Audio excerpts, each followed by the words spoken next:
Hello, hello, hello. Welcome to Sabby Sabs podcast. I'm your host, Sabrina Salvati, and we have some special guests with me tonight. I'll let them go ahead and introduce themselves. We'll start with Misty. Well, I'm Misty, Comrade Misty, Sarcasm Stardust. You guys probably know me from Facts on the Ground or the Action for Assange vigils. So yeah, thanks for having me on. I'm excited to be on today. Woohoo! And Meg.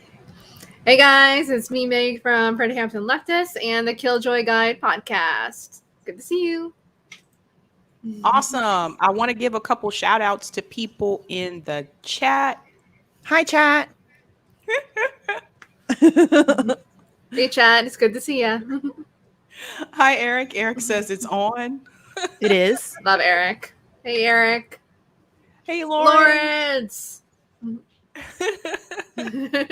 Anti-gravity, what's going on? It's good to see you too. Colin, you changed your opening. Yes, I did. Who else do we have here? Missing piece. She said, yeah, Misty. That's me.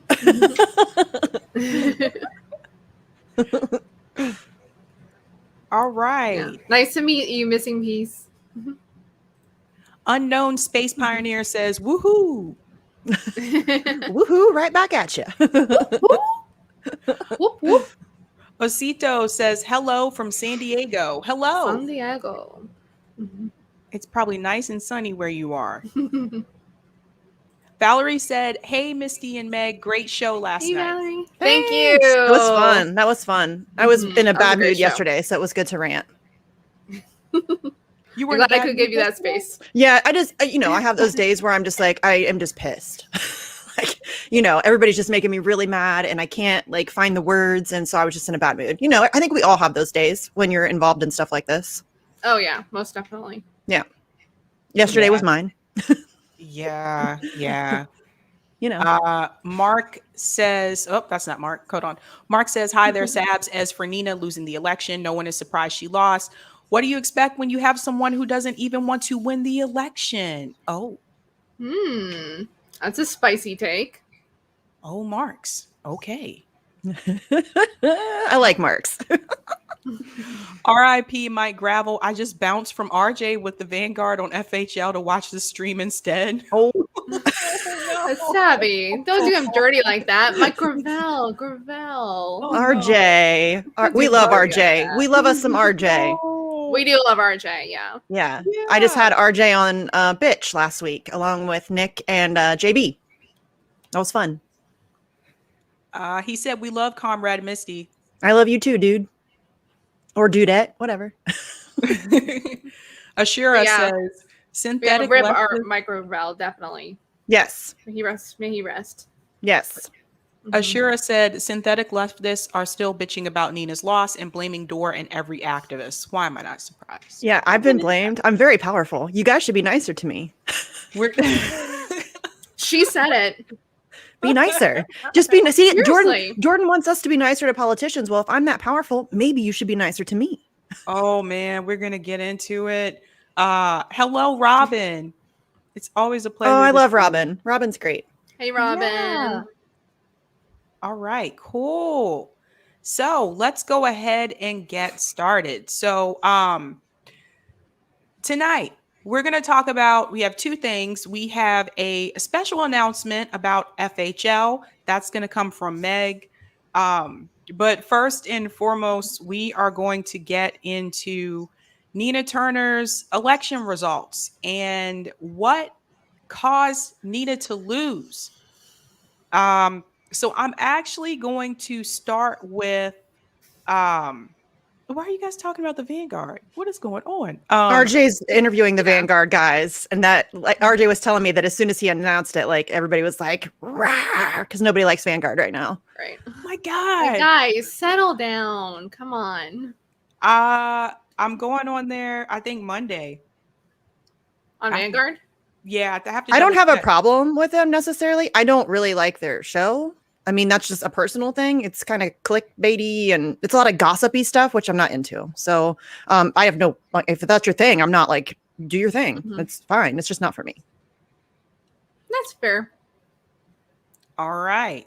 Mhm. So I'm going to start with Misty because let me see if I can pull up my picture here. So for those of you who do not know, Misty lives in Ohio. Mhm. So, Misty, for people who are not aware, can you please tell us what is the political climate like in Ohio? Okay, so Ohio is a little bit weird. It's been kind of evolving, mostly due to gerrymandering. So a lot of our local politics are Republican controlled, but it still really is kind of a purplish state as far as national elections go. In Nina's district specifically, it is heavily Democrat. Like it's not even close. It's not even close. I think that I actually have the numbers I think pulled up here. So, like for example, in 2000, the 11th district went to Al Gore 79%. 2004, John Kerry 81%. Barack Obama in 2008, 82%. 82% again in 2012. Hillary Clinton 80%, 80.5%. 2020, Joe Biden won by 79.8%. So it's heavily Democrat, and it's very kind of establishment, I would say. It's more along the lines of like a corporate Democrat sort of demographic. But just in terms of like the actual people who vote now, turnout is never great. Turnout in this election was not great. So yeah, I would say the district that she's in specifically is very Democrat heavy. It's not like Marcia Fudge, who was the person who was in this seat prior to this special election, I think won her last election with like 80.9%. So it's a very safely Democratic seat. So now let's get into the reasons The because nitty gritty. like I have my opinion about why Nina Turner lost. And for those who are watching, I do just want to say like I am not happy that Nina lost. There seems No, to be No. I'm so tired of that. Nobody was celebrating, assholes. no, Mm-mm. Nobody no, was celebrating. no. So ridiculous. And Yeah. as much as I tell people I don't have a lot of faith in electoral politics, I still wanted Nina to win, like against like Chantel Brown. And I told people if you're in Ohio and you're going to vote, Nina is your best option. So I do want to make that Yeah. clear. Like we're not happy that Nina lost. I don't know where that started. People but needing a reason to blame us instead of the real actual causes. yeah. Quick shout out to Radical Leftist Agenda. She's a Sabby Sabs member. She says, hello. Hey. Greetings. All right, so I'm gonna go to you, Meg. Like, I want to get your Mhm. opinion. Why do you think Nina Turner lost this election?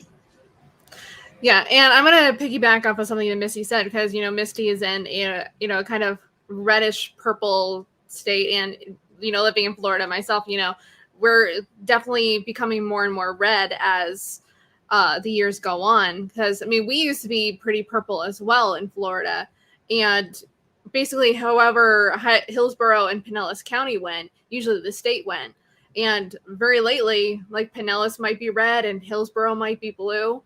And so it's been kind of shaky, and it's just been going further and further red over the last few years. So I definitely, I know the dynamics that Misty's talking about.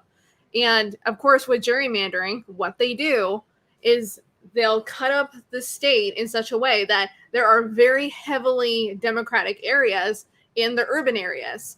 Everything else is red. That way, even if more Democrats vote, then you still have a Republican majority, even if more Democrats vote, because of the way that those districts are laid out.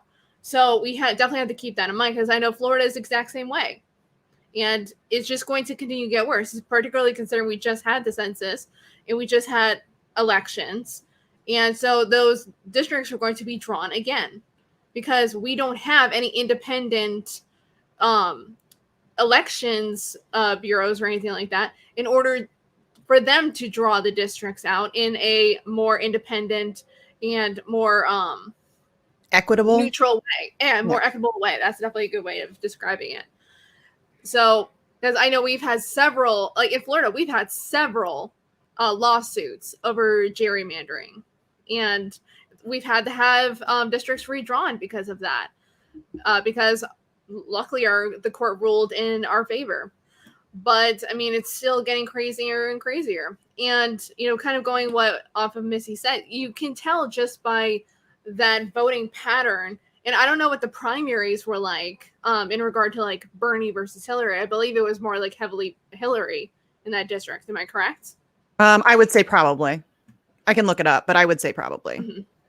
Yeah. So if this is a district that voted more heavily for Hillary over Bernie, or voted more for Hillary over like even Barack Obama or whatever, like I don't know what the dynamics of the primaries were in that district, but just based off of us knowing, how heavily that district is establishment, and also the fact that has one of the most affluent areas, one of the most affluent neighborhoods in all of Ohio, I believe is what Brianna Joy Gray, the way that she described it, the Shaker Heights area.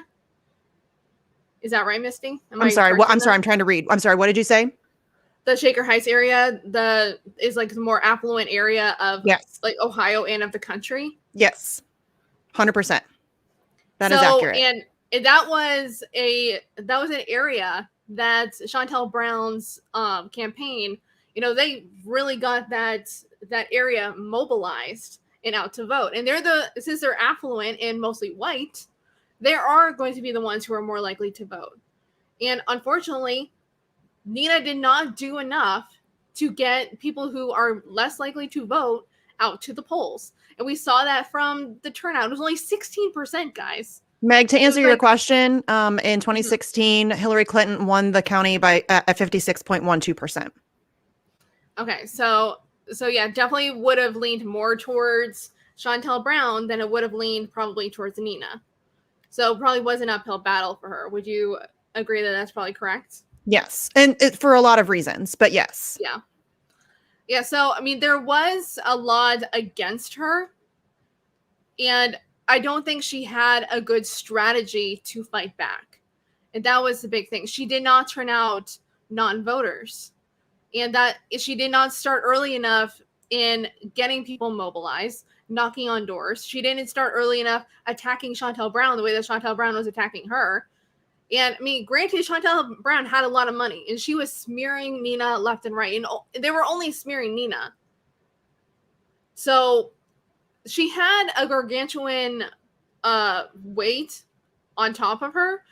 But I do think she could have fought back had she had a different strategy. And really, because we know that populism does work in Ohio. I don't know how well it would work in that district, but it works for Sherrod Brown statewide.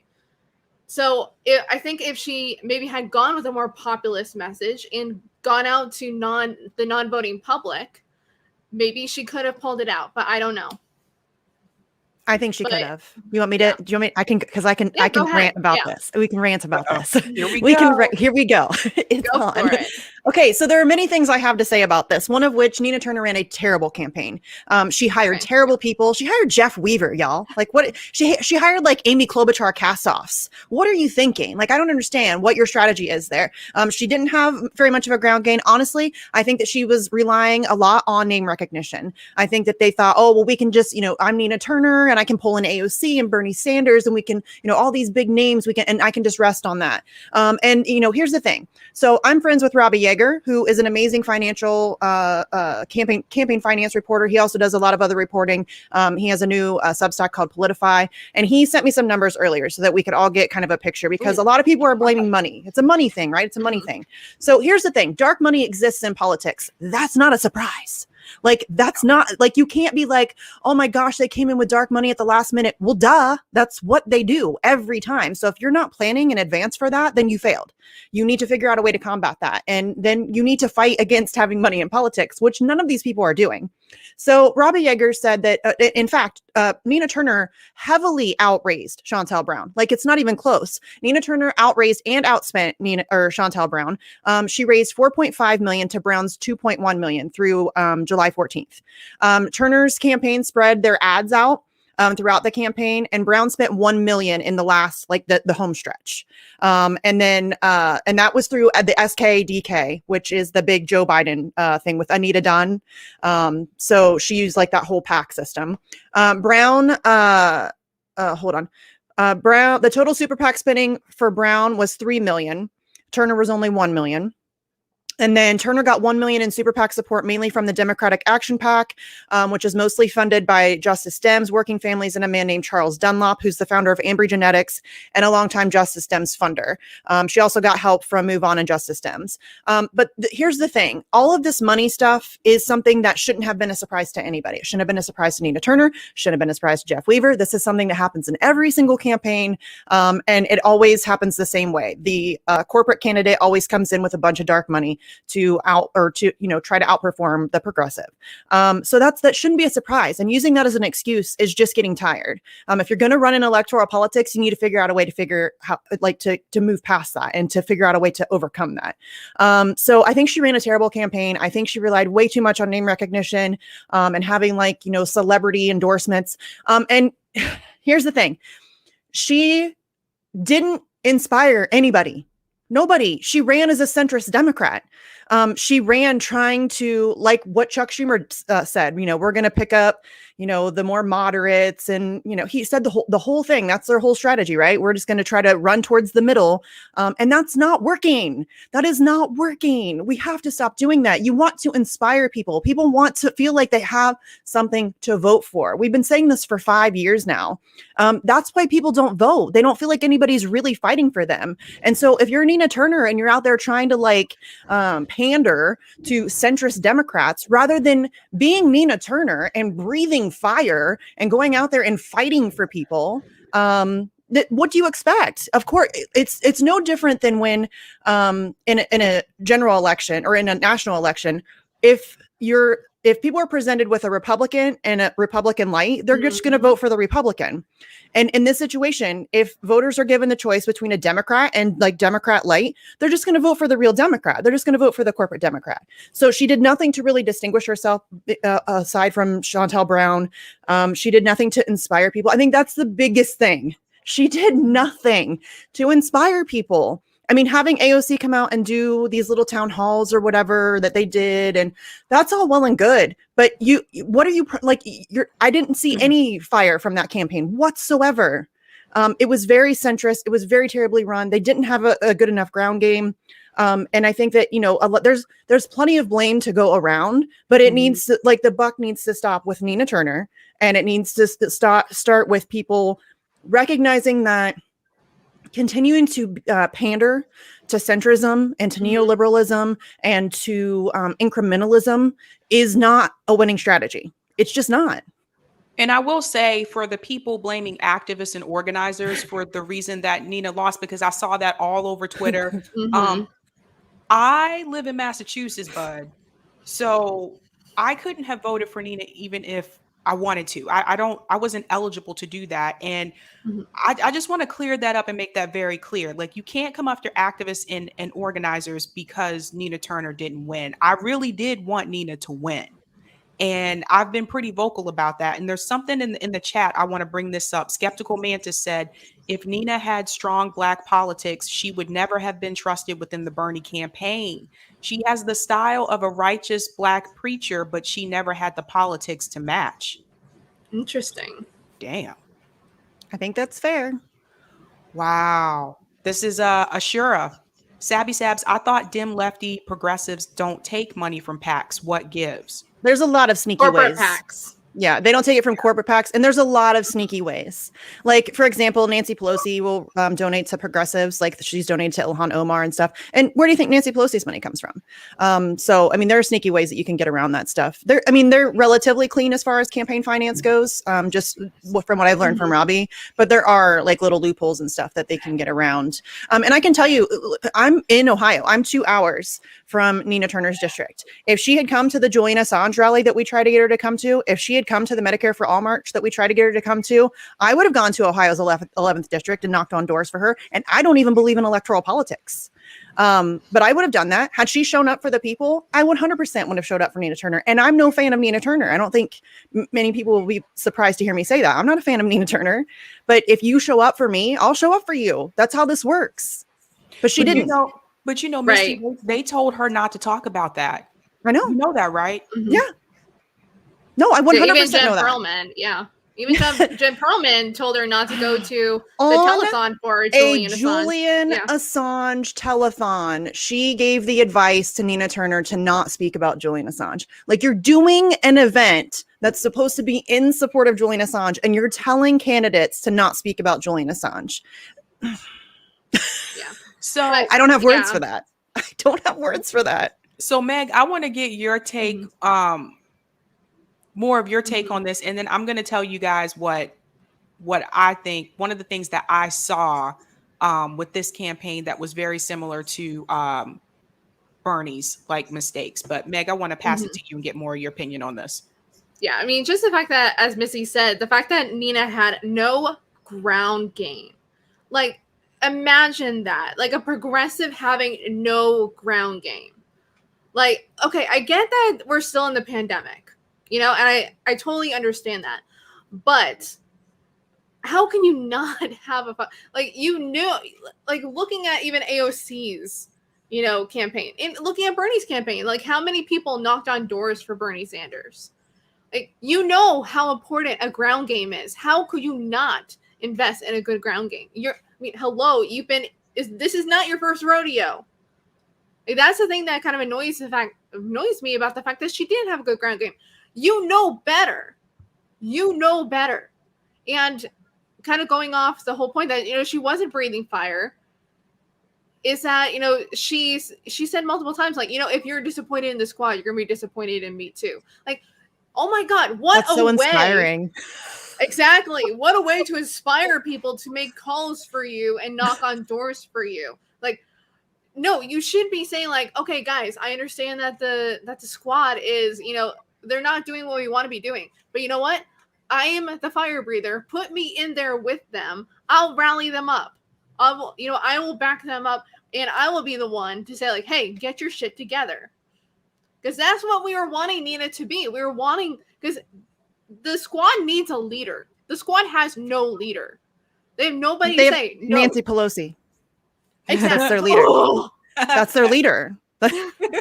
That's their leader. But you know what I mean, though. But like, I get it. If you were to like consider like the Progressive Caucus, like maybe they might consider, you know, Pramila Jayapal their leader. But overall, like, the squad needs somebody to be the backbone. Like I said, like, there's a video of me going around on Fred Hampton calling them spineless. They need a backbone, and I really wanted Nina to be there to be their backbone. Like, I didn't donate to Nina this time around. I didn't, you know, do anything for her, but I still wanted her to win. Like, I would never have wanted Chantel Brown to win. I wanted Nina to win, but there was nothing that she was doing that was inspiring me to say, you know what, as much as I'm disappointed in the squad, I have faith in Nina Turner. Maybe I should make some calls for Nina Turner, even though I'm not in Ohio. There was nothing there to inspire me to do that. And I was incredibly disappointed. I want to give a shout out to Linda for the super chat. The reason Lena lost is Joe Biden, period. This is the worst administration in history, and he has taken all of you down with him, Dems and far left. Thanks so much for the super chat, Linda. So I'm going to tell you something that I noticed with Nina's campaign and with Bernie's campaign. The Democratic Party basically did the same thing that they did to Bernie to Nina. And what I mean by that is, let's go back to South Carolina, right? So Joe Biden actually went to Jim Clyburn and asked for his endorsement. Bernie did not. And I still go back to that and I say, even though I do not like Jim Clyburn, I still think that Bernie should have at least asked him for it. And he didn't. And in a state like South Carolina, that was an early voting state, that was important. Like Clyburn's opinion was important. Same thing this time around in Ohio. Jim Clyburn was on TV a couple days ago and he said Shontel Brown came to me and asked me for my endorsement. So here we go again, similar situation. So he said that's why I came out in support of her. Okay, so that's one thing. The other thing that I noticed too is that they pulled this same game of let's get Clyburn, Hillary Clinton, and the Congressional Black Caucus to support the opponent. And they supported Joe Biden too. And they did the same thing with Nina Turner. They supported Shontel Brown. So again, my thing is, if I'm the person that is the progressive that's running, if I'm looking at my advisors, and that's another thing to talk about too, the people that were advising her, if I'm looking at my advisors, first thing I'm going to think is, hey, let's look into the strategy that they did in South Carolina, because that changed the race for Joe Biden and put him ahead. That put him in front of Bernie. Let's look at the strategy to make sure we have an answer to that in the event they try to do that again. And I felt like there wasn't a strong response to that. The other thing I noticed too, the attack ads. So Breonna Joy Gray posted when she went to Ohio, she said, look at all these these mailers that my grandma got in reference to attack ads against Nina Turner. So that is a part of politics though. Attack ads actually do work. There are people who actually believe those. So from what I understand, Nina did start doing that, but I guess it was kind of like too late when she started doing it, and Shontel had been doing it for a while. Meg, can you mute your mic for just a second? I think I have a little bit of a, okay, it's gone. So that was an issue as well. And the other thing that I want to point out, even though AOC came out there to canvass for Nina Turner, I felt like that was a little too late. Like, I would have been canvassing for months, because that Bernie did that. People were here canvassing for Bernie for months. Same thing with Ayanna Pressley when she ran here. People were doing that for months, not like right before. And then the day that it was done was the day of the Medicare for All marches. So it just. Did you guys see where I'm going? Like, who the advisors, it seems like they weren't making good decisions. I don't understand why Bakari Sellers was there. He heavily attacked Bernie's campaign, which Nina was a part of. And she's bragging about it. She was bragging about like hanging out with Bakari Sellers. What are you thinking? She bragged about her endorsement from Ted Lieu. What are you doing? And then on top of that, Hillary Clinton, this goes to show you how dirty Hillary is. Nina Turner was a Clinton surrogate. Hillary Clinton turns around, stabs her in the back, just like she stabbed Bernie in the back, and she endorses her opponent, even though Nina was a Clinton surrogate. Well, because Nina left the Clinton campaign and went to Bernie. And once you cross Hillary Clinton, that's it. It's over. But that's another thing that we should talk about, too, is Nina Turner's past, like her history. It leaves people like the people who should be her base, actual leftists. They don't trust her. She sat on the board of Correct the Record, y'all. I mean, she has a consulting firm that was funded in part by a John Kasich mega donor. I mean, how do you think he got on her podcast? Like, there's these things that she does and has done in the past that leaves people not trusting her with good reason. Like, people can get mad. Like, people do get mad at me all the time because I say I don't trust Nina Turner. You shouldn't trust any politician, but especially not one that sat on the board of Correct the Record at one point. That's not a good look. That's not a good look. And then to have been a Clinton surrogate, that's problematic. That's a really big red flag for me. And I get that that was like in the past and she was a Bernie person and all of that stuff. But I don't trust Bernie Sanders either. I certainly don't trust Bakari Sellers or Ted Lieu or any of the people that she was courting. Like I said, she was pandering to centrism again. And that's not a winning strategy. If you're going to claim to be progressive, then own that shit. Put that on and walk around with your head held high and fight for the shit you believe in. Go sell it. Go sell Medicare for all to the people. Go sell a living wage to the people. It's not your job to pander and try to like hide. No, you like, we need progressives to be out there and be loud about these things and to talk about them openly and proudly and fight for them. That's how you win. Authenticity. People want authenticity. And if you're out there trying to be something you're not, or something, you know what I mean? It doesn't match up. People don't like that shit. They can see through it. And for people saying that it was just because of the money, and I've seen several people making those talking points, like on some of these platforms, that's BS. Because like Misty said, you know, the money is always going to be an issue because they're taking corporate money. It's going to be easier for them to get more money than a grassroots candidate. But at the same time, if the money is the only issue, that doesn't explain how AOC, Ilhan Omar, Jamal Bowman, all of them, Cori Bush, all of those who won against establishment candidates that had been there for a while. Jamal Bowman beat Elliot Engel. Elliot Engel was endorsed by the Congressional Black Caucus. Yes, the CBC endorsed the white guy over the black guy. That's the CBC for you. They are really not for Black issues. But my whole thing is that those candidates brought out non-voters, which is what Misty was saying. That's how you win. You have to get the people out to vote that don't come out and vote. I want to reference the super chat, and then I want to pass it to you, Meg. Roger Meadows, thanks for the super chat. A dim loyalist voters, aka Native ADOS Black people are migrating back to the South like we were doing across the North. These states will become more red. Notice how Virginia, Colorado, Arizona, Georgia, now blue, and soon Texas. That's interesting. I hear where you're coming from with that, Roger. I do think Georgia was a one-off. I don't think Georgia will be blue again next time around. That's just my take on that. And I have one more super chat I want to go to as well. Where did it go? Here we go. That's Roger again. Portman announced he was retiring after Nina announced she was running for Ohio 11. There's still time to run for that Senate seat. They confirmed justices. That's a good point. Meg, I want to get you in here.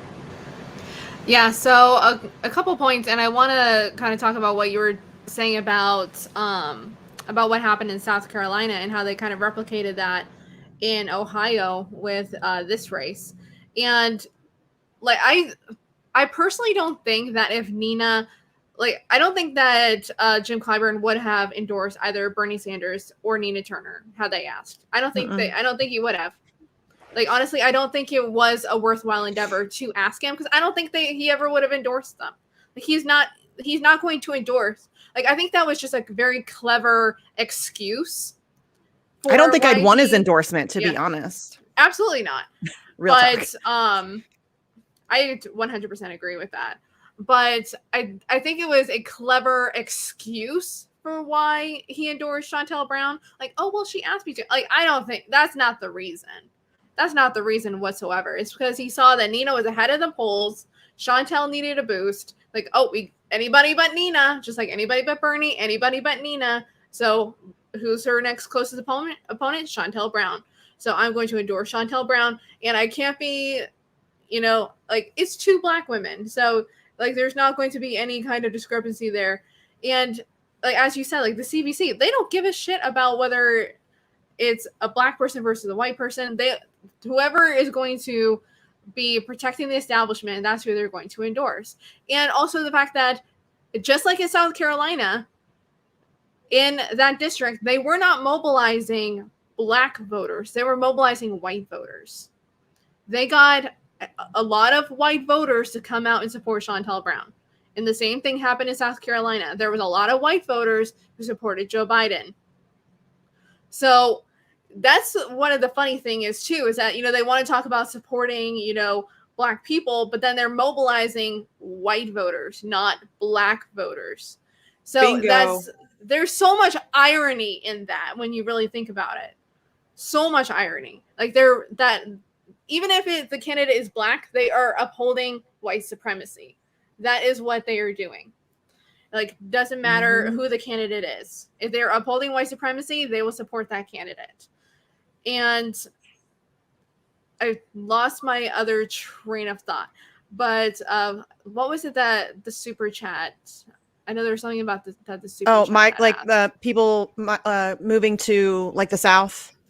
Oh yeah, Is that what you're talking like on which honestly I think it really depends, because I know one of the reasons that that Biden won Georgia. I mean, obviously it was very much Stacey Abrams and Linda Sarsour were down there, mobilizing, non-voters. So we definitely need to get them props. But he won because of the suburbs, and the suburbs are growing in areas in Atlanta. So we do need to keep that into account, that might swing Georgia blue in more elections. Probably not all elections. It might turn Georgia into a purple, like maybe a red purple state. But we may not see that again anytime soon, because Linda Sarsour is told Brianna Joy Gray that she spoke to a lot of those voters after they voted. The reason that they voted for Joe Biden and the reason that they voted for the 2 senators in Georgia was the $2,000 checks. And when Joe Biden and the Congress cut it back to $1,400, they saw it as a betrayal, and they said they were not going to vote again. Yeah, I can tell you now that right there took a lot of people out of electoral politics in Georgia, period. They will not vote. They will not involve themselves again. And if they do, it certainly won't be for Democrats. Yeah, and that's the thing. It's like when you continuously break those promises, like you campaigned on even $10,000 student loan, which is just a drop in the bucket, student loan debt cancellation, a public option, and all these different, the $15 minimum wage. When you are not following through on these promises and using lame excuses for why you can't get it done, they're not going to trust you. And that is going to hurt somebody like Nina Turner. Like, oh, I don't see the squad getting anything done. So why should I trust that if I vote you in, that you will get anything done? Because I'm seeing what they're doing and I'm not liking what I'm seeing. So I think Nick is right that when he said on a roundtable yesterday that did hurt Nina Turner, because not seeing the squad act, that hurt Nina, because she was just seen as another squad member who was not going to live up to her potential. I agree. And I think that I want to give a shout out to Colin really quick for the super chat. Nina should have hit Clyburn saying he takes money from Big Pharma. Yeah, where was that? Like that. Great point. See, that's what I'm saying. Point. She could have come out legitimately breathing fire. Like, she called Joe Biden a bowl of shit. And so you've already done that, sis. Like, you've already gone after the Democratic establishment. Just go for it. Call out Nancy Pelosi. Call out Chuck Schumer. Call out Joe Biden even more. Call all the call the fucking squad out. Call them out and say, listen, like these are my sisters and I love them, but we gotta work harder for the people. Like, there's so many things that she could have done if she were being smart and strategic. People are desperate right now for somebody to believe in. Anybody. They just want anybody to believe in, because people are drowning. They're drowning. And meanwhile, we've got people like applauding a 60-day extension on people are still getting kicked today, right now in Columbus, Ohio. They just announced that Franklin County is not going to acknowledge the extension. I mean, it's going to be in the courts. The courts is going to strike it down because they're saying it's an illegal thing. Bless you.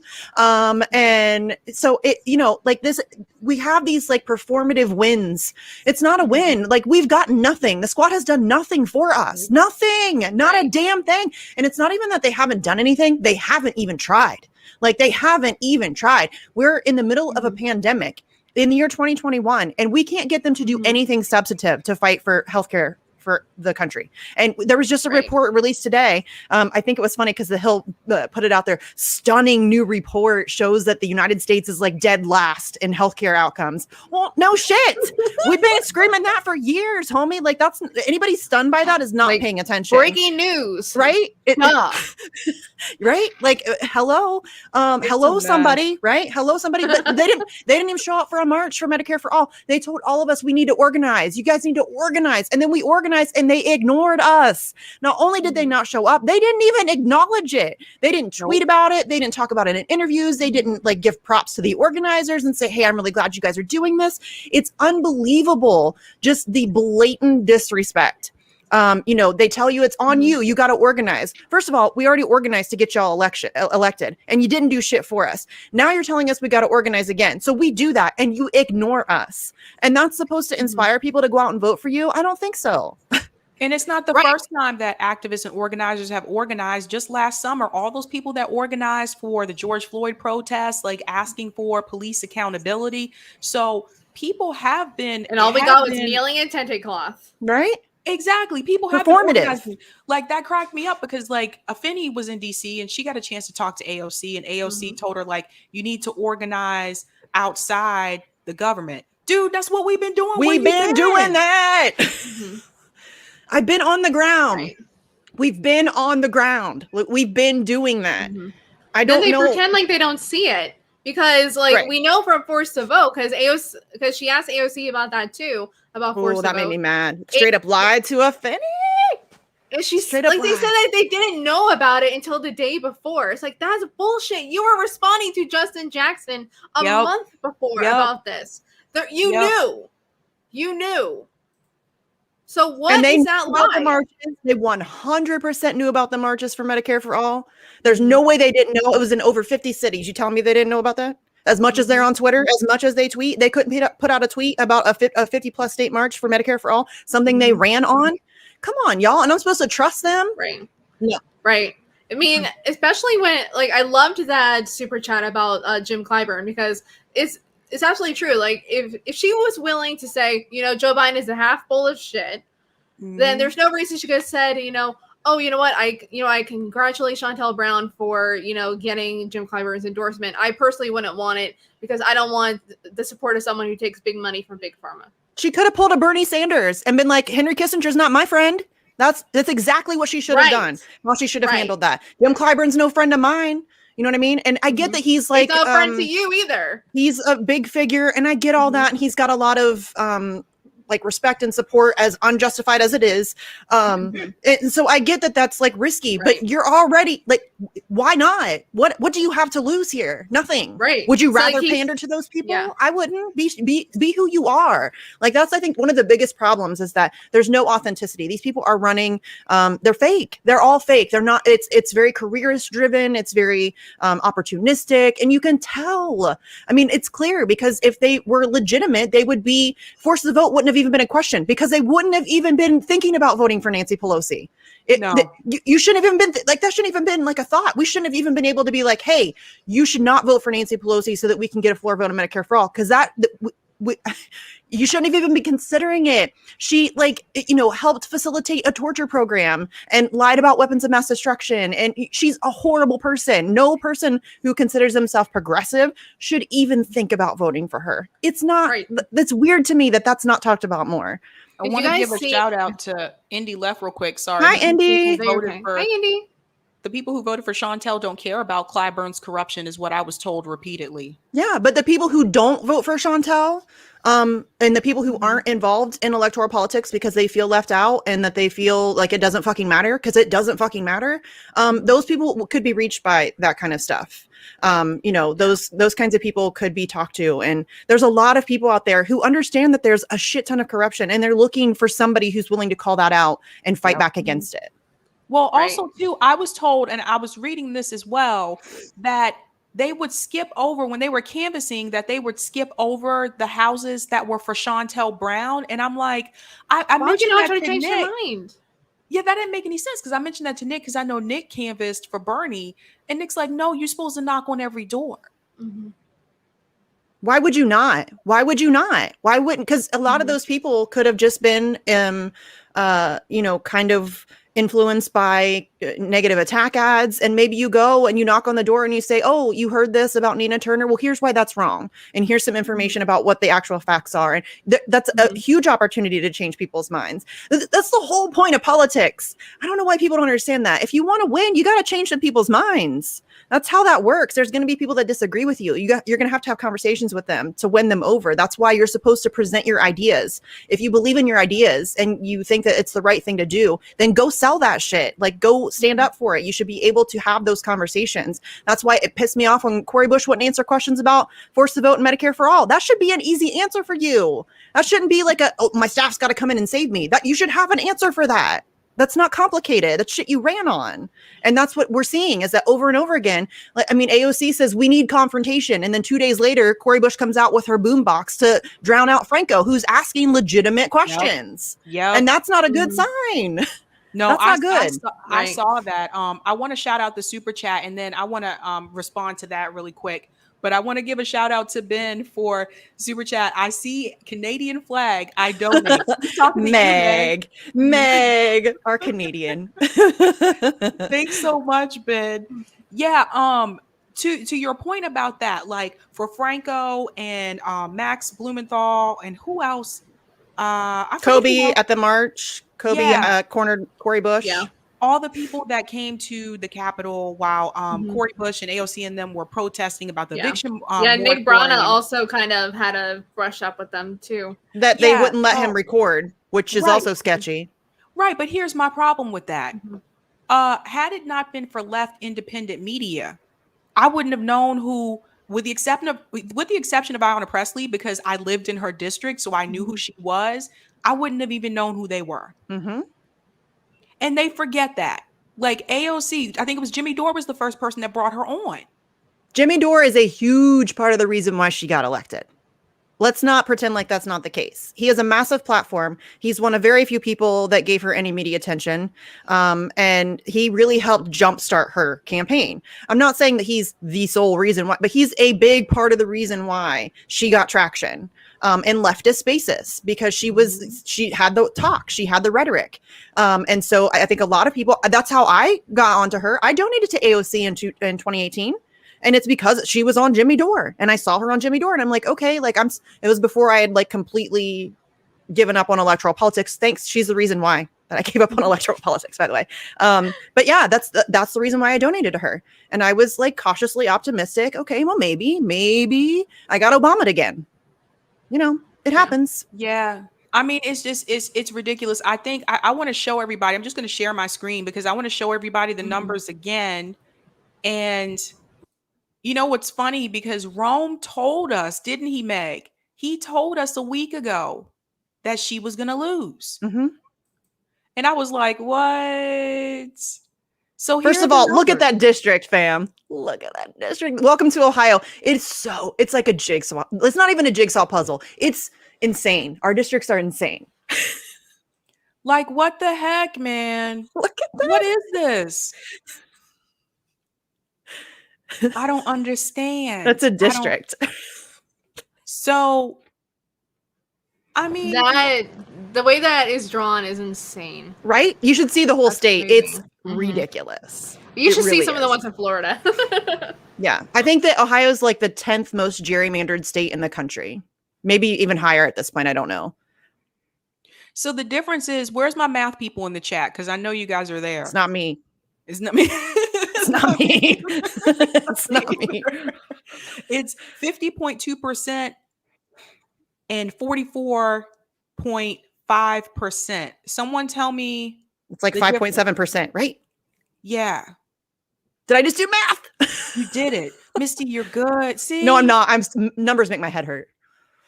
Valerie said not it in the chat. So, girl, I feel you.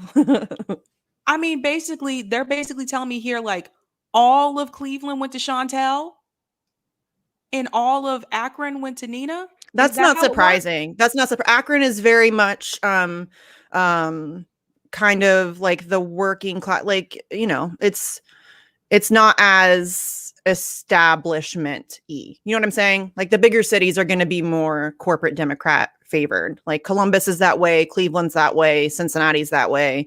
And then everything else is more like working class, more independent thinking, more, you know, they honestly could go either way. I think that a lot of the people in the more rural, I hate that word. You can't say that word without sounding drunk. Rural areas. Yeah, it's such a weird word.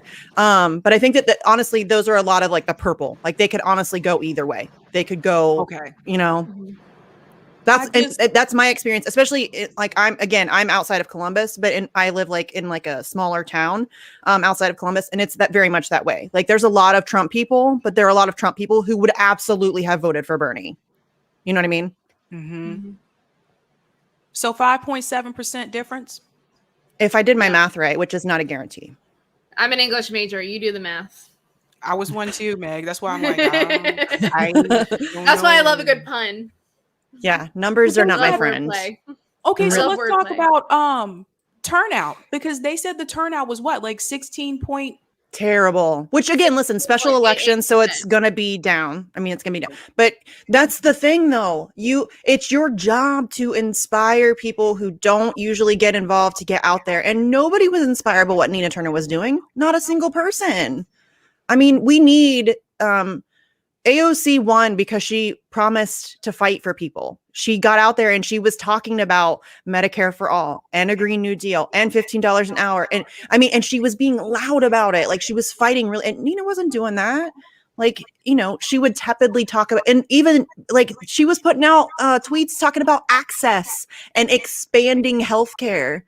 The fuck is that? Before you're trying to get elected? Like, you know, again, she was pandering to incrementalism. I got no time for it. And I know a lot of other people don't either. Those are two words I don't like to do. I don't like to do those words. Incrementalism is killing people. Straight up. I mean, what could be okay, this is the 10-month position, right? It's only 10 months. Is that correct? Yeah, because it should be back up again in for November 2022. Okay. What could be done to turn this around next time? Well, it depends. Is Nina going to run next time? Is somebody else going to run next time? Honestly, you're talking to the wrong person, because I don't think electoral politics is it in any way. I mean, we've seen it repeatedly over and over again. The system is far too corrupt. And we should also talk about the fact that we don't even know if this is a legitimate election because they use proprietary software that we can't audit. So, and that's not to say, I'm not saying it was rigged, so don't come for me. I'm saying we don't know. And that's a problem. If you're still messing with electoral politics and you're not fighting for election integrity issues, then you are a hamster in a wheel. You are not going to get anywhere. Our elections we consistently rank dead last among Western democracies. I say this all the time. That is a real truth. Our elections are garbage. And if you want to fight within the electoral system, then you need to fight for election integrity, period.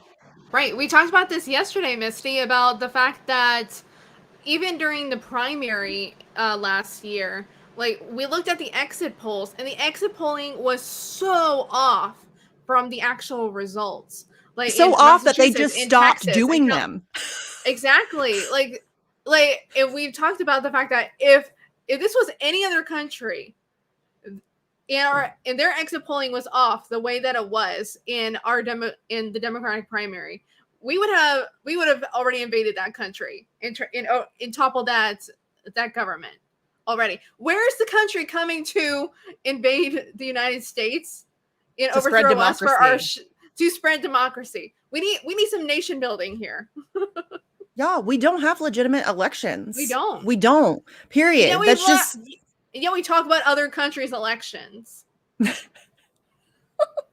Did they do mail-in? Someone was asking what's the total of mail-in votes. Did they do mail-in votes? Yeah, there was mail-in votes, and Ohio has a great early voting system. You can vote, you know, forever in advance, which you can argue if that's good or bad or whatever.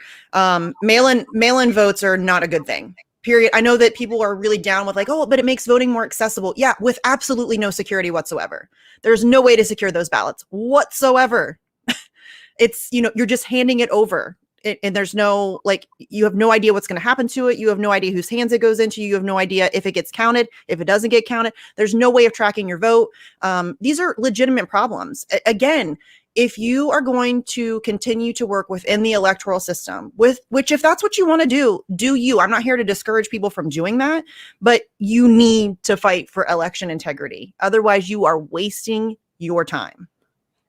I have another question too. Is this the same district that Nina won in before when she served in the state? Mm-hmm. Yeah, she's always been in So, that district. She's got like a long history there. so that's surprising to me. Then why would those people not vote for her again?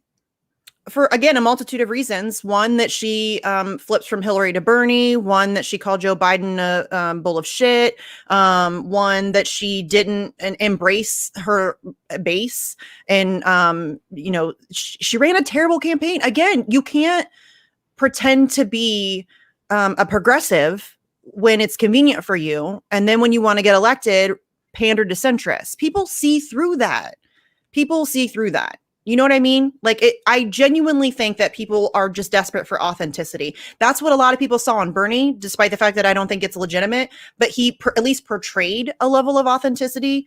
That people want that. People want somebody who is who they say they are, and who's going to fight for the things that they claim that they're fighting for.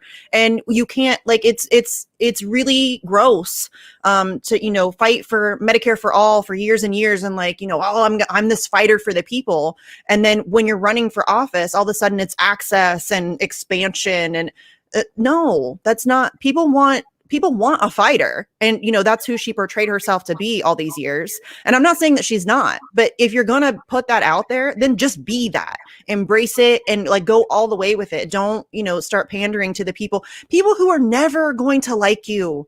They're never going to accept you. You're not going to be in their club. Like, these are people who you know what I mean. Like, it's a lot of that. Bernie did the same thing, pandering to Joe Biden and calling him his good friend. Dude, they're not ever going to like you. It's just not going to be a thing. So I don't know. It just that, to me, I think that's what it is. I think that it turns a lot of people off, and also there was some redistricting too. So I mean, that's another issue that she's had to deal with. The demographics changed some. But yeah, I just think that she ran a really bad campaign. Also, the other thing too is, why did Bernie come in so late to offer his support for Nina? Like, I'm like, dude, we're almost at the finish line. Like, why are you just coming in now? This woman went around the country like helping campaign for you. And why did he only come once? Why only come one time? Why weren't you here, 6 times throughout the course of the campaign? Why weren't you here? Why weren't you making ads for her? Why weren't you talking about it more? I didn't really see him talking about it all that much. No. I didn't see the squad talking about it all that much. I know AOC came to the district and like did her thing too, but why wasn't she here more often? They claim to, and again, this boils down to like, they claim to be like this block, but when it comes down to it, they're not. So yeah, I think that it's really telling, honestly.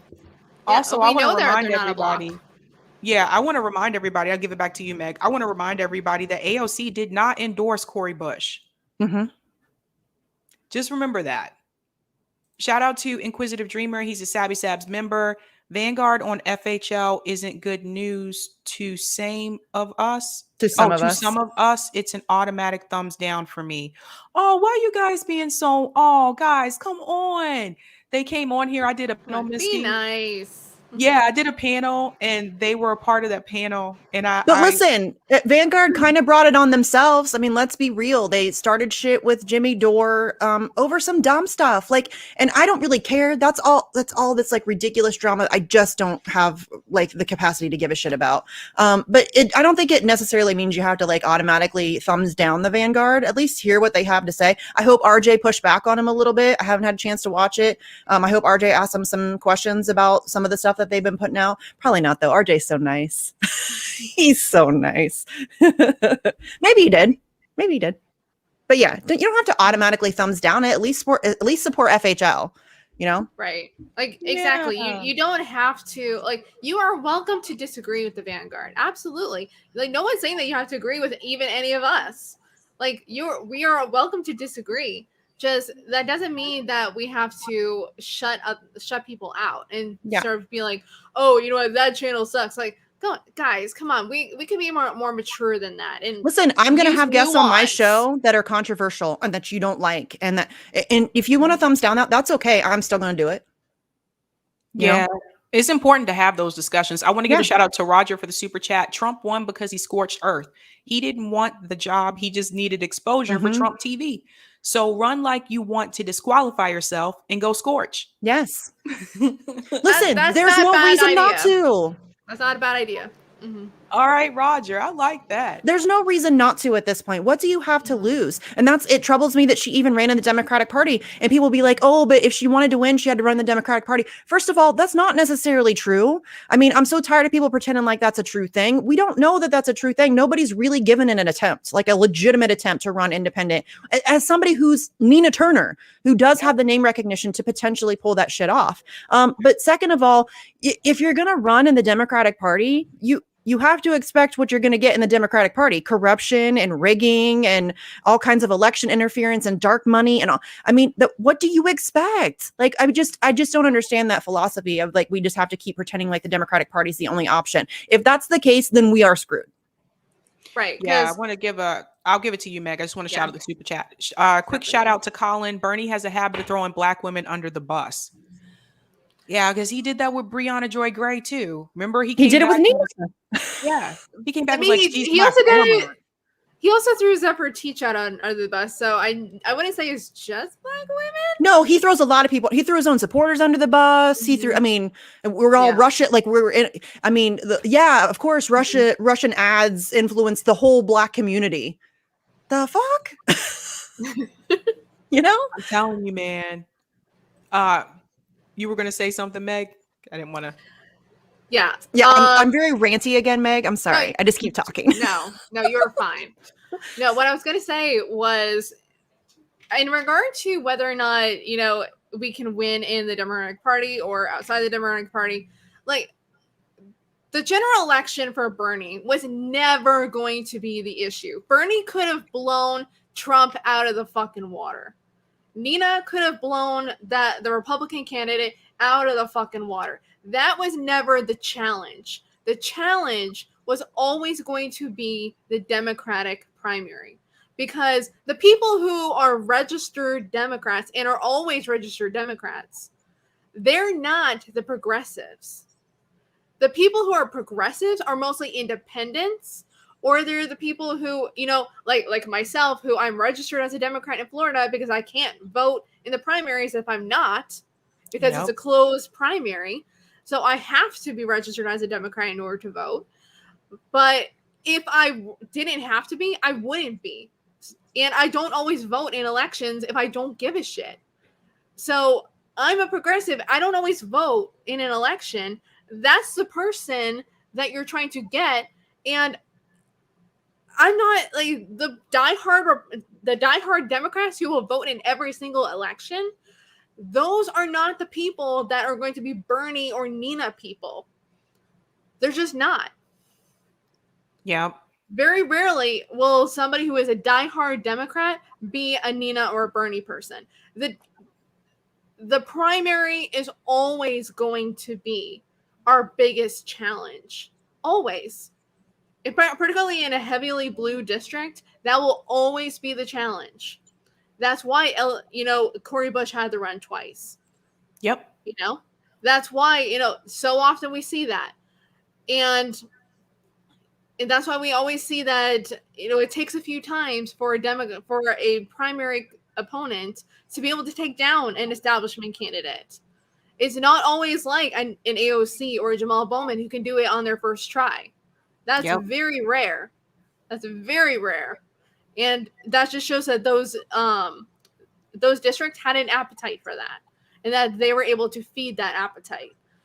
But in regard to, and I'll just continue to say it, the Democratic primary will always be that challenge. And so why run as a Democrat if that's going to be your challenge? Just run as, see what your district is like. Is your district more open to an independent? If so, run as an independent, run as a green, run as a PSL, run as, I don't know, People's Party. I don't know. I don't know what the dynamics of every district are, but see what that appetite is like in that district and decide from there. Okay, do I run as a Democrat? Do I even run as a Republican? Like, can I pull off being seen as a libertarian? Because libertarians, strangely enough, there's a lot of crossover there with socialists, because it's really not that strange. There's a lot of Yeah, crossover on issues. There's a lot of crossover with libertarianism, anarchism, and socialism because there's a lot of anti-government sentiment there. So just look at what your district is, and this is a solution that everyone can look to. Look at your district, see what the ground is like. Talk to people, talk to voters in your district, and find out. Okay, well maybe it might be feasible to run as an independent in this district, and do that. Because guess what? If the biggest boundary is a Democratic primary, then maybe being an independent is your best route because you may have more independents, particularly in a district that only has 16% turnout rate. Mm-hmm. That's insane. That is really low. Yeah. and that is just the diehard. That's why I'm saying those are diehard Democrats who will vote every single time. And they're not going to vote for Nina Turner. The people who vote, like that 16% or whatever, those are people who are like establishment. Like that's why they're there. They're diehards. The people who've given up on electoral politics, who have never bothered to get involved because they know that it doesn't serve them. Those are people that again are always overlooked. Always. Like every time one of these progressive candidates runs against some establishment candidate, they constantly run to the center. They constantly try to pander to those establishment voters, and you're not going to win them over. You need to be talking to the people who are, just disenfranchised. Like they don't care because nobody's ever cared about them. So why should they care? And then go talk to them and make them believe that you're there to fight for them. But the problem that we're going to have moving forward is that we've already had candidates get elected who claim to be fighting for those people and who are not fighting for those people. And so now why should we believe them? Why should anybody believe them? Exactly. Real quick, I want to shout out some of the super chats. Thanks so much, Meg. If Nina ran as MPP, critics would have blamed MPP for her loss. They're already blaming MPP. Yep. They are. And now they still do, despite running as a Dem. There's no winning with some liberals. Mm-hmm. That is so why true. try?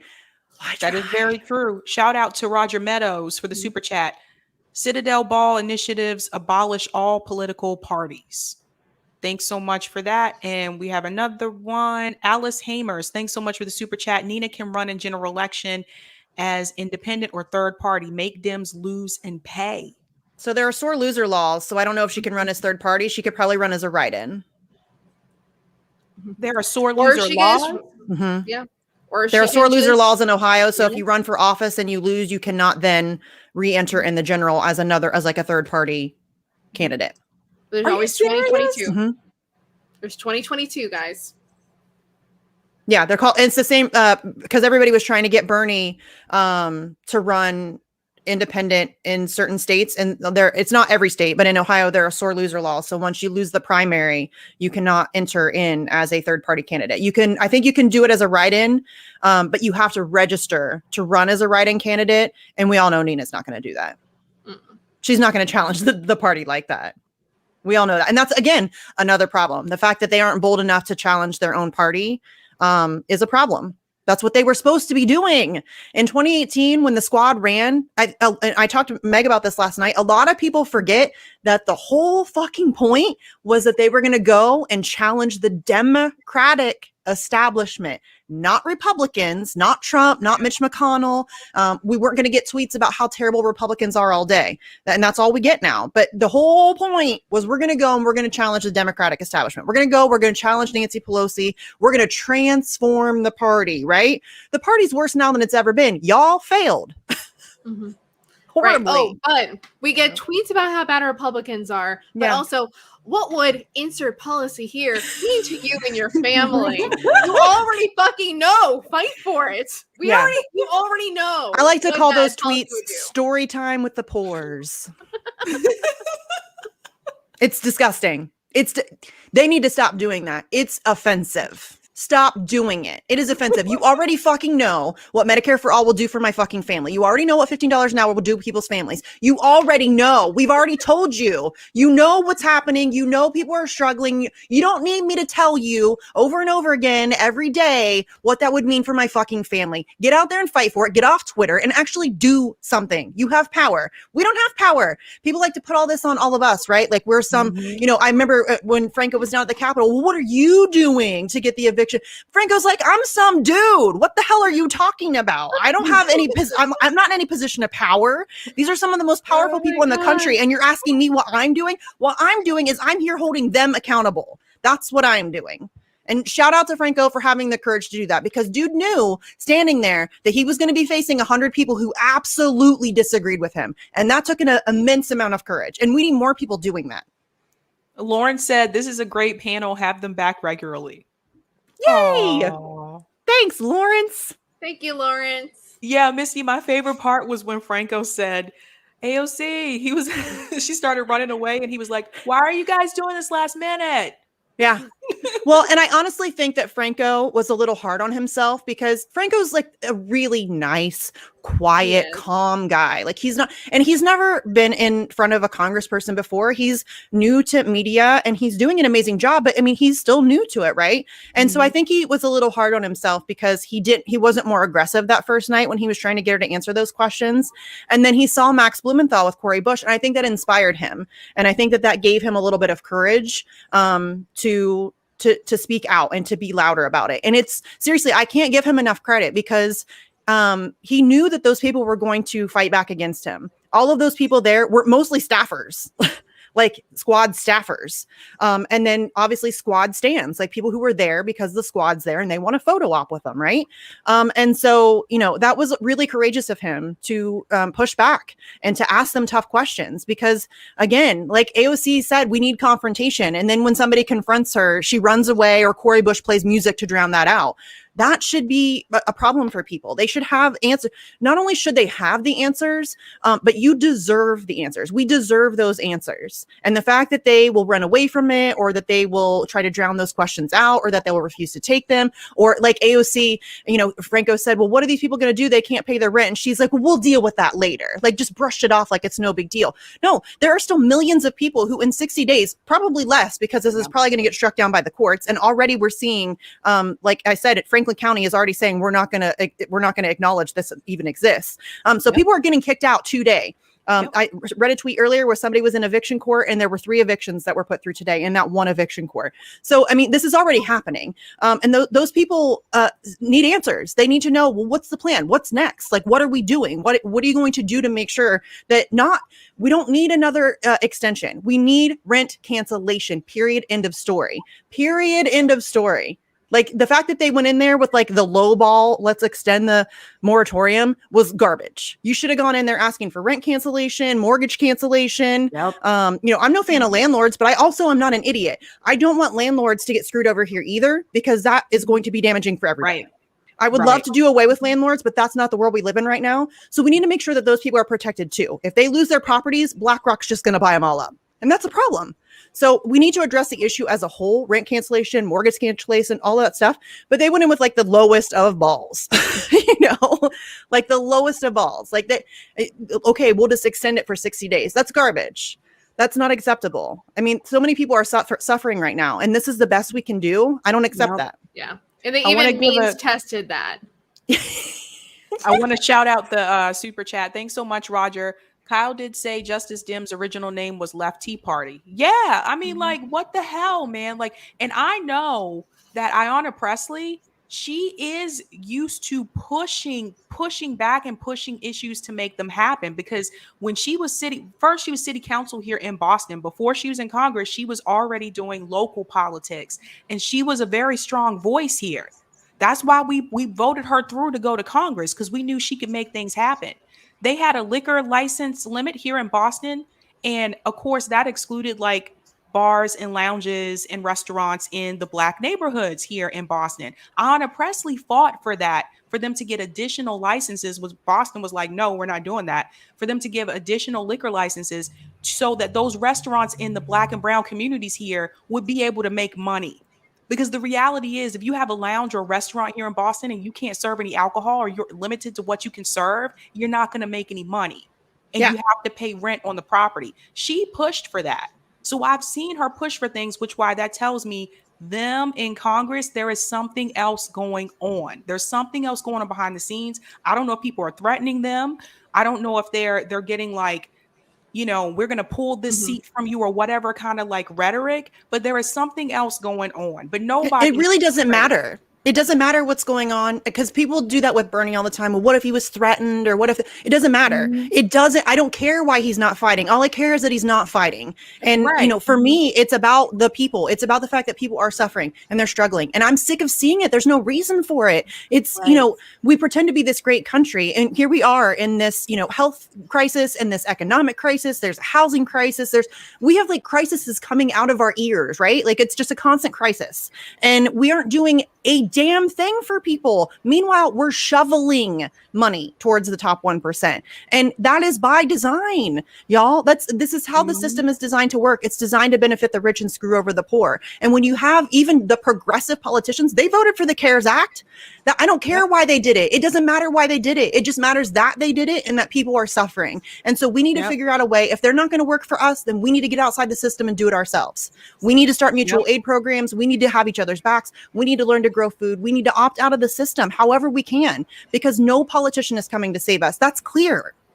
Yeah. And the thing Absolutely. is, if they're scared, if they're afraid to do these things, if they're afraid to force the vote, Go if they're home. afraid to, then don't run again. Go home.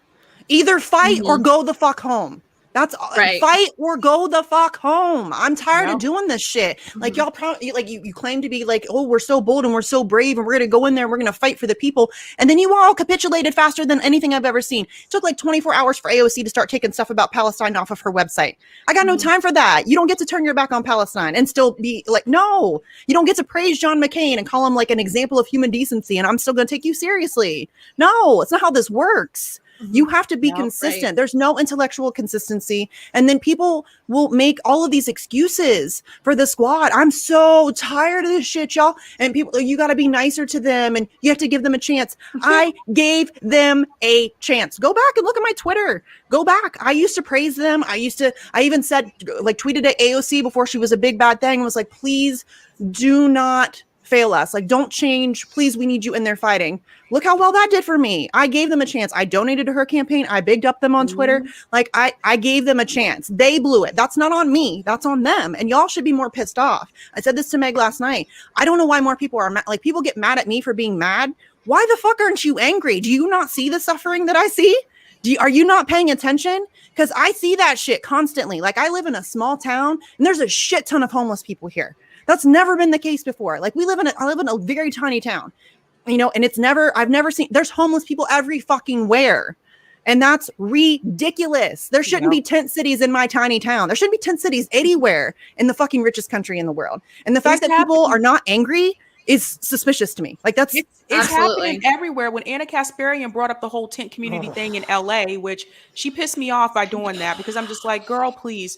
But when she did that, she's acting like this is only happening in LA. This is happening all across the country, you guys. These tent communities. Like, why is this happening? You have to ask yourself. People are being priced out. People are being pushed out. Some people are being tricked out of their homes. So, and there's a reason. BlackRock's buying all that shit up. Like, that's not a conspiracy. BlackRock's buying all that shit up. They want a nation of renters. They don't want you to have what's the word I'm looking for? They want they don't want you to have property, and they don't want you. They don't want you to have property. They don't want you to have the the autonomy. They don't want you to have any power for yourself. They want a nation full of renters. You have Bill Gates buying up all the damn farmland. So they want to control the food. Like, all of this stuff. Like, this is, I know it sounds very conspiratorial. It's not. This is what's legitimately happening. And so, it's really, we're in a desperate situation where we need people to wake up to that. If you own a home right now and somebody comes to you and wants to buy it, please don't sell it. They're going to offer you a shit ton of money, but please don't sell it, because this is exactly what they want. This is, and I can tell you that we own our home. We have been approached numerous times over the past 2 years asking for us to sell our house. I won't do it. I have 5 acres. I'm keeping my 5 acres. Fuck you. Yep. You're not taking my 5 acres. I can grow food here. People can come live on my property if they're homeless. Like, I don't know. You're not taking my place. I don't care how much you offer me. But that's what they're doing. They're making it, even like in Boston, it got to the point where I was like, if I see one more condo building go up, I'm going to scream. Not everybody wants to live in a tiny little condo box. Like, seriously, trying to find like single family homes here is like almost impossible. We got lucky because during COVID, the what do you call it? The taxes. Shoot, what is it? Property taxes? No, the see, my husband does this stuff. Can you tell? I feel you. He said, no, we need to jump on this now because the interest rate, interest rate is significantly low. We need to jump on it now. Had it not been for that, we'd still be renting. Yeah, we refinanced during COVID, and holy shit, like we got a great, like it was a hugely beneficial. But because I'm in that place of privilege, I refuse to give that up because I can use that shit to help my neighbors. You know what I mean? Yeah. And so and I know it's going to be hard because they will come in, and let's say you're selling your house for $100,000. They'll come in and offer you 140. That's what they're doing. They're overbidding because they want people out of their houses. And it's a problem. And there's no reason we should have homeless people. We have like 17 million empty houses right now. There's no reason for people to be sleeping on the streets whatsoever. None. No. And I get it. Like, there's a lot of libertarians fight with me all the time. Like, oh, I can't believe you want to just give people houses. Fuck yes. If people have their basic needs met, it helps everybody. It helps everybody. If people have housing and food and medical care and clean water, then it helps everybody. Crime goes down. Drug and alcohol abuse goes down. Child abuse goes down. Domestic violence goes down. All of those things start to remedy themselves. And that's a no-brainer. And it's something that we absolutely can do. Really, we're the greatest country on earth, and we can't house our people. We can blow up every country around the globe, and we can give Israel $38 billion, and we can overthrow democratically elected governments in other countries, and we can do all of these things everywhere else, but we can't help our own people. Fuck out of here, man. I don't buy that shit. We can do it. Like, AOC said that when she was running. We can do this shit right now. We don't have to wait. It's a choice. It is a political choice. Right. And all we need is somebody courageous enough. Yeah. We just need somebody courageous enough to get out there and fucking fight. Like, legitimately fight. Not this bullshit on Twitter, platitudes, and we don't need that. We need somebody to flip some fucking tables. Exactly. And it's whenever AOC brings up this idea that, she was mentally tortured, it's like, okay, then here's something you can do to combat that torture. Call it the fuck out. You have press all over the Capitol following every little thing that you're doing. Go right over to one of them, like, you know what? I'm going to have a little press conference. You guys come right over here. Let me tell you what just happened. Is that these Congress people have been mentally torturing me, trying to get me to become more establishment. This needs to stop. I will not stop fighting, and I want everybody to know what is actually happening here. Call it the fuck out. I'd also like to introduce her to Julian Assange. True, I'm just saying. I just like to introduce her to Julian Assange. Right. And I don't want to hear about your torture. Exactly. I don't want to hear it. So a couple more points that I want to make is you talked about Anna Kasparian, and something that we're not talking about when it comes to Anna Kasparian is that her dad is a landlord. Her dad owns apartment buildings. This is not something that she's not familiar with. Okay. And there's actually a comment here that I wanted to call out. So Ben Redward, who said it's a return to feudalism. Ben, feudalism never went away, man. Capitalism is feudalism. It's just feudalism in a different way. And listen to Richard Wolff's episode in which he talks about the contributions of Karl Marx, because he does an excellent explanation of this, is that the employer-employee relationship is no different than the lord-serf-master-slave relationship. The employer, the lord, the master, they hold the power. And they get to capitalize on the surplus that we produce. So I like to call it merchant feudalism because that's what it is. Like, like landlords, they are lord. Why do you think we have lords in the title? Because they own land, and we have to give them our surplus, our money, in order to live on that land. So they are lords, and we are their serfs. We might not be working on their land. We may not be working the land, but we are working elsewhere in order to pay to be on that land. So we are still in a lord-serf relationship with that landlord. So all these things are still in existence. And a couple more points that I just want to make is that, we were talking about Nancy Pelosi. I don't know if you guys noticed, there was an article that came out about Nancy Pelosi about why she decided not to cancel why she went against canceling student debt in that speech. Is that she got a call from one of her donors who are against student loan cancellation. And they're the ones who convinced her to switch her opinion. See, guys? So why is AOC not out here calling that shit out? If she wants to talk about mental torture, get the fuck on the press and say, you know what? We're trying to fight for student debt cancellation. She's out here getting a call from her donors who are changing her mind about student debt cancellation. That's not right. We demand that Joe Biden and Nancy Pelosi, we know that Joe Biden can cancel it with a stroke of a pen. We know he can. But it's like she said on The View, though. Nancy Pelosi is Mama Bear. You don't mess with her. Her words, not mine. And that's what is total bullshit. None of them should have voted for Pelosi. None of them. Because guess what? She's going to be gone. Like, I think she's retiring in 2022. From what I've heard. Though? Is she? Because she said that last time. I know, right? Like, I've heard that she's retiring in 2022. I don't believe it. But you should be calling her out. You should be saying, you know what? If she's not going to be fighting for us, we're going to primary. We're going to support her primary opponent. And the fact that Sabby called out AOC for not, supporting Cori Bush, I think that's a big deal. That she didn't support Cori Bush. She didn't support Shahid Buttar.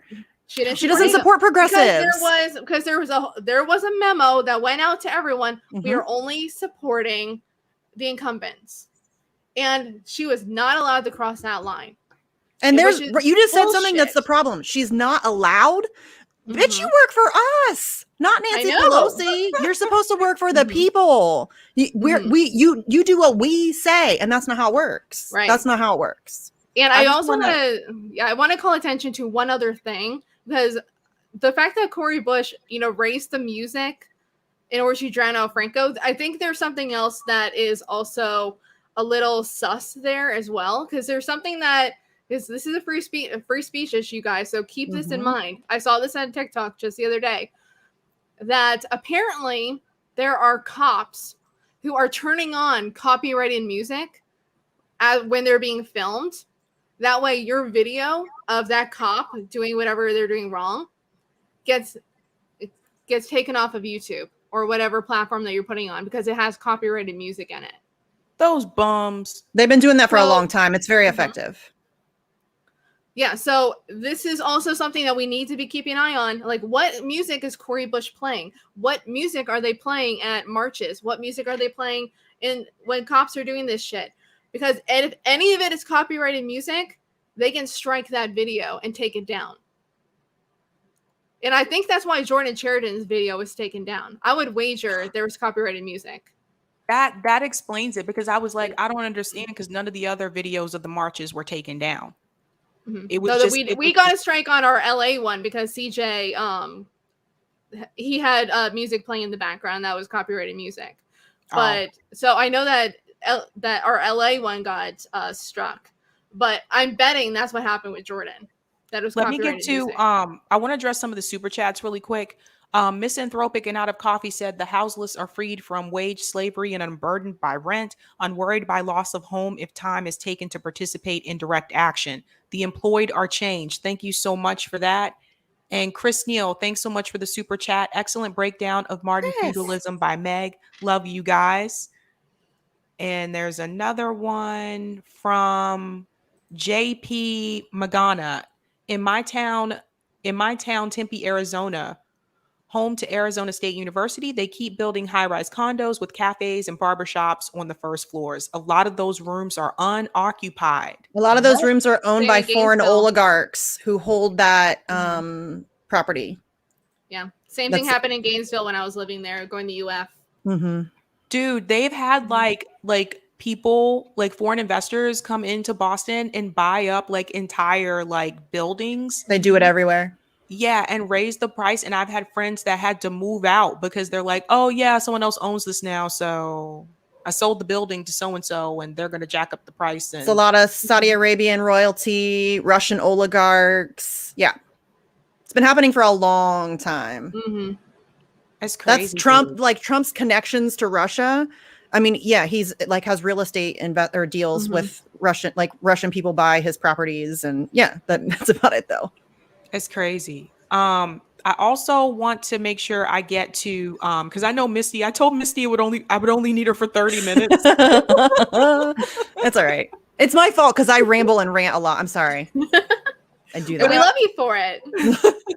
People are like, you talk too much, and I'm like, watch somebody else then.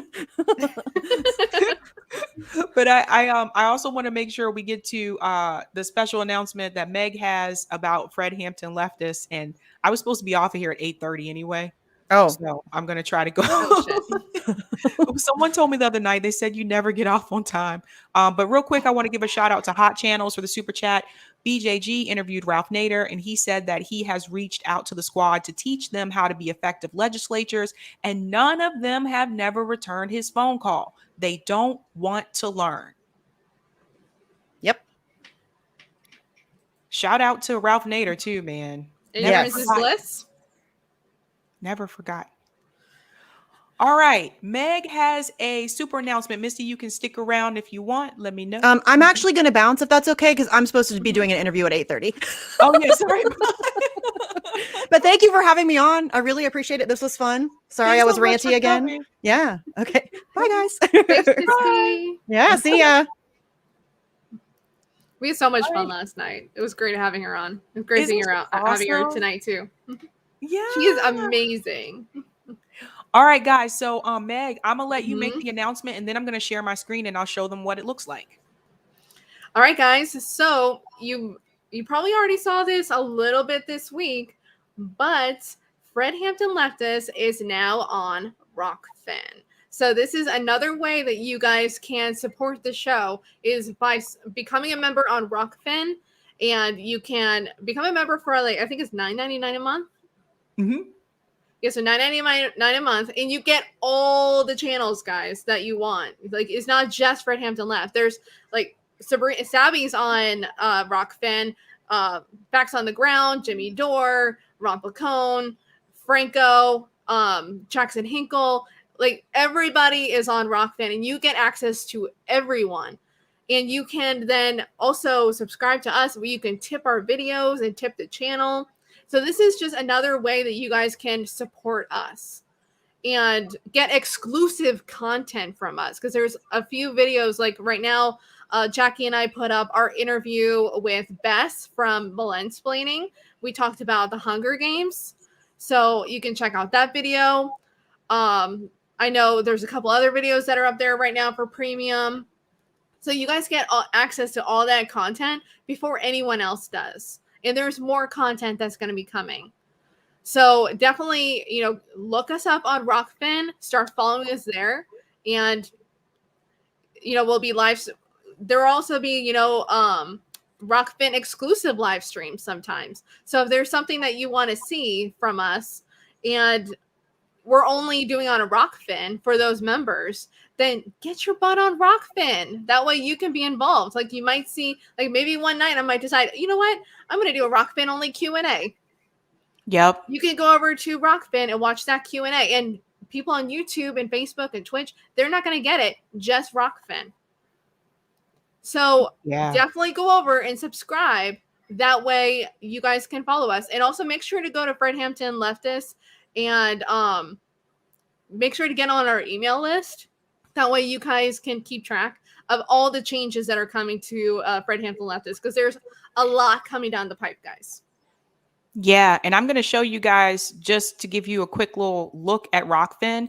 One of the cool things about Rockfin is that they're not as large as YouTube, which means that when you're looking for people, it's very easy to find them. It's easy to find me, it's easy to find FHL, and it's great because we're under the category called Free Think Media. And so Mhm. you'll see people like here's Franco, here's Hardlands Media, the Convo Couch, Graham Elwood, Nico and MCSU Network, Krish Mohan. If you click on Free Think Media, you'll see there's like a whole slew of us here. I'm over here somewhere. I was over here. I don't know what happened to my face. I'm on here somewhere. But yeah, you'll get to see look, on Rockfin, if you go to new, you'll see the video, the live stream we have going right now is already up there in the top line. You're not going to see that on YouTube.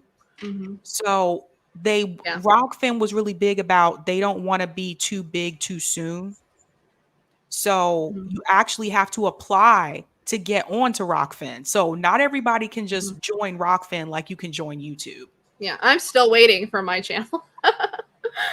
Yeah, it's like an But yeah. actual application Mhm. process. Valerie Yeah. said, "Wish I could afford Rockfin." So, with Rockfin, you don't have to register Mhm. as You a can't, yeah. Yeah, yeah, you can't get free content, guys. yeah. Because on my channel, I have free content and I have content that's premium, and that's Yeah. usually how most of us have it. Like Jimmy Dore's on Rockfin. Mhm. You're gonna see stuff on there, and I haven't started doing this with mine yet, but you're gonna see stuff on there that is only Rockfin content, and you won't be able to see it Mhm. anywhere else. Yeah. And So. here's the other great thing, guys, is that Rockfin is they're against censorship. So that means you're going to get Rome. Yep. Because YouTube does not like Rome. On Rockfin, you'll get to see more of Rome. So definitely, if you're a big Rome fan, if you like Rome Bethea, get over on Rockfin. That way you can watch some Rome content. Yeah. Yeah. It is definitely the place to go to. You want to see like Ron Paclone is on here. Katie Halper Oh, there's show. Katie. Yeah. Yep. I think Katie's new to it because I didn't see her on there before. I think she is new. That's exciting. Um, Good for her. the Oh, Real dive with Progressives. Yeah. Jackson Hinkle. Mhm. Matt or Fela, he might be new too, because remember he had that whole issue with his channel. Mm-hmm. Yeah, he did. He had his channel taken down. So good for Matt. Yeah. And here's FHL. Mm-hmm. So definitely cool spot. Some people have asked me about this before. Does Rockfin have an app? Yes, they do. Mm-hmm. They have one for iPhone and they have one for Android. So yeah, just Yeah, making it's a sure. good place to go, guys, if you want good content. Yeah, Robin said she follows a lot of kick-ass lefty channels on Mm-hmm. Rockfin. Yeah, Yeah. yeah. Yeah, I know I can't afford Rockfin right now. So I definitely agree with a lot of people who say, like, oh, I want to be on Rockfin, but I can't afford it. Like, I'm also on Rockfin. I watch a lot of the free content too, guys, because there is a lot of free content. So don't be Yeah. discouraged. Just if this is just another way that you can support all the lefty media that you love. And it's only, and like I said, if you do want to support that, if you want to become a member, it's $9.99 a month. You get all the premium content for any of the channels that you're following. Yep. Yeah, that's very important to note, guys. So you wouldn't just get to see the premium videos on FHL. You'd get to see them on all the channels you follow. So it's $9.99, but it's $9.99 for multiple channels altogether. Yeah. So it's pretty cool. Yeah, VSA Adams said plenty of free content. Absolutely. Mm-hmm. And guess what else, guys? There's no ads. Yay! No ads. I hate ads. I hate ads. I hate it. I hate it. I hate it. Like they keep on, they always they keep on giving on the other different streaming services like options to have like, oh, it's free but with ads, or you're like, oh, you can pay less but with ads. Like, I will, like, the only streaming service that I will not pay for is YouTube. I will not pay for YouTube. Every other one, like Hulu or HBO Max or I don't pay for Peacock anymore, or I never did. But like, if it's any streaming service, I always go for the one with no ads because I'm like, no, I do not want ads. No. Yep. Yep. And yes, Misty from Mhm. Facts on the Ground. Facts on the Ground is also Mhm. on Rockfin. So Misty, who was Yep. just on here. Yeah, actually, everybody from the MCSC network Mhm. is on Rockfin. So Slow News Day too. Um, Mhm. but yeah, so I have already gone past my time. And I just want to say thanks to Meg for coming to hang out with me tonight. Yes, this was so much fun. I love being on with you. I love being on with Misty. Like, and I definitely agree with Robin. Like, we definitely need more ladies content. And Mhm. I may have to talk to you about that, Sabby, after we're off. Well, you We made have that some. We have video. some ideas. We have some ideas. Jackie and I have been talking about it. We'll have to talk about it after we get off.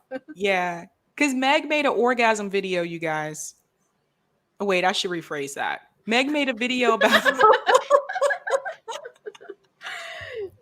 No, it's educational content. I spoke to a professor that from my alma mater, Dr. Lori Mintz, and we talked. She has a book about the orgasm gap and why women have fewer orgasms than men. And so it's great educational content, no matter whether you're man, woman, non-binary. I highly recommend that you check that out because it's very educational and it might blow your mind. I'm laughing. It's not an OnlyFans, guys. I do not do OnlyFans. No, it's like Matt said, it is an informative video. Yeah. Thank you, Matthew.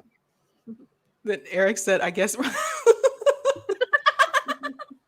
Oh, that one's not on Rockfin. That one's over on my YouTube channel. So go to the Killjoy Guide podcast. You'll find it there.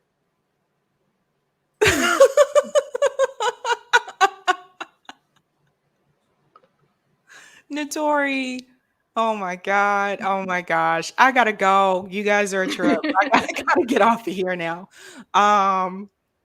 But Yeah. Oh, I had to say, Jilly Love, she says fewer who says statistics. Go watch the video and you'll learn those statistics about how fewer orgasms women are having than men. It will blow your mind. yeah. And I will say, like, for the women listening, if you're not getting to that point, let me stop. Let me just, I gotta get off of here. We can talk about this on my show sometime. These conversations need to be had. I can't do this. I can't do this on my show. I'm so embarrassed. Okay, well, next time you're gonna have to come on my show so we can talk about it. Oh my gosh. So yeah, thanks so much for thanks for tuning in, you guys. Have a good night and keep up the fight.